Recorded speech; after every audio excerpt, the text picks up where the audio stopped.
When I first decided to start my flower farm, it was on a total whim. I had just lost my baby son late in the pregnancy, and I suddenly had this serious idea that this was what I had to do. It was early March in southwestern Ontario in zone 6A, and nothing was growing yet. I had this idea to pre-sell my flowers as a bouquet subscription. As it turns out, that was actually a really popular offering in the cut flower world. There were plenty of flower farmers already doing it, but fortunately none in my area. So that kind of became the spin on my flower farm and the thing that I became known for. Luckily, I had a bit of a marketing background, so I'm going to tell you exactly what I did to pre-sell my bouquet subscriptions in those early days. So I attribute my early success to the fact that I did have a marketing background and it did not feel super foreign to me to market the flowers.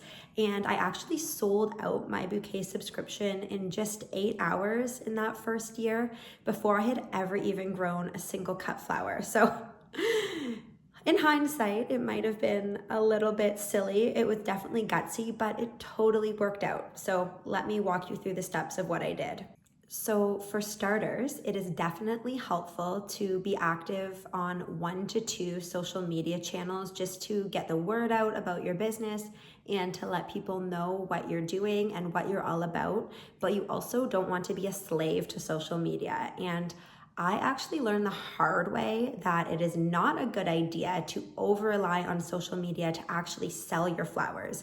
And this is especially true because cut flowers are a perishable item, right? So it's not the best strategy, and here's why. Social media algorithms these days are very unpredictable. So gone are the days where social media channels will show you posts in chronological order, like a timeline.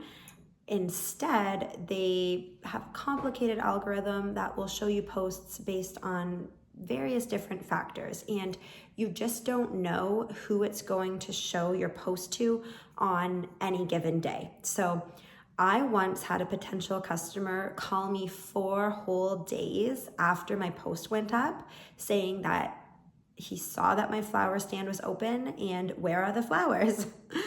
But he was just seeing it now, and it had been 4 days.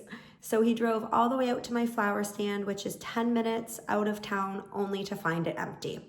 So instead, I recommend that you use social media to get the word out about your business, show behind the scenes clips of what you're growing, your operation, what flowers you have, and just, what you're working on. But I recommend having other ways of directly communicating with customers as well, especially when it comes to making direct sales. So the first thing I did in those early days was start an Instagram account and a Facebook account for my flower farm. And you can pick different social media channels if you like. But you just want to keep in mind that you're trying to attract local customers. So that should be part of your marketing strategy on social media. And then I just shared about what I was doing. I told people that I was growing flowers and that I was going to be selling bouquet subscriptions, and I marketed it to my local area. And then I invited people to join my email list. And this is key. So that brings us to number 2, right? And that is to start an email list ASAP. This is a really important step. So you can use social media to invite people who are interested in purchasing your flowers to sign up for your email list. And then you're going to share regular updates and genuine, heartfelt stories with them. You don't have to get too personal, but for example, instead of saying, our Benary's giant pink zinnias are almost ready, for example, you can share a little story instead. You can say something like, let me tell you a little something about these zinnias here. We call them Claire zinnias. Claire is one of my daughters. And she's always helped me plant the seeds. We check on them every single day together. And then we noticed something was nibbling on them. So we were getting a little anxious about the flowers, wondering whether they would grow to their full potential. But thankfully, most of them pulled through, and now here we are harvesting them together. So this creates more of a genuine connection with your customers, and it actually makes them more likely to buy from you in the future. And finally, joining my local chamber of commerce was really helpful in those early days to just have another avenue to get the word out about my flower farm. And it helped me connect with just a different cohort of people that may not have been seeing my social media posts. There were a lot of business owners, so I got some business that way. And as a member, I was actually able to send out ads, which were pretty affordable, to their network of businesses.